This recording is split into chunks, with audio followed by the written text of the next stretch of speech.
சென்னை கோயம்பேடு முதல் பட்டாபுரம் வரை metro rail அமைப்பதற்கு தமிழக அரசு நிதி ஒதுக்கி அரசாணை வெளியிட்டிருக்கு. சென்னையில முதல் கட்டமாக 2 வழித்தடங்கள்ல மெட்ரோ ரயில்கள் இயக்கப்பட்டு வருது. இரண்டாம் கட்டமாக 3 வழித்தடங்கள்ல கட்டுமான பணிகள் நடைபெற்றும் வருது. இந்த நிலையில சென்னை மெட்ரோ ரயில் இரண்டாம் கட்ட திட்டத்துல கோயம்பேடு ஆவடி வரையிலான புதிய வழித்தடத்தை பட்டாபுரம் வரை நீடிக்க திட்டமிடப்பட்டு விரிவான திட்ட அறிக்கை தயாரிக்கப்பட்டு தமிழக அரசிடம் சமர்ப்பிக்கப்பட்டிருக்கு. இந்த அறிக்கையின்படி கோயம்பேடு மெட்ரோ நிலையத்திலிருந்து தொடங்கும் இந்த வழித்தடம் பாடி, புதுநகர், முகப்பேர், அம்பத்தூர், திருமுல்லைவாயில், ஆவடி வழியாக சென்று பட்டாபுரமில் முடிவடையுது. சென்னை கோயம்பேடு பட்டாபுரம் வரையிலான இந்த மெட்ரோ வழித்தடம் 9,920 கோடி மதிப்பீட்டுல சுமார் 21 கிலோமீட்டர் தொலைவுக்கு அமைய இருக்கு.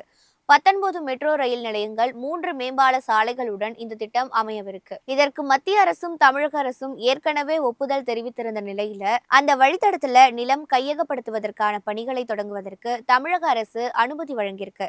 இதற்காக 2,442 கோடி ரூபாய் நிதி ஒதுக்கீடு செய்தும் தமிழக அரசு அரசாணை வெளியிட்டிருக்கு.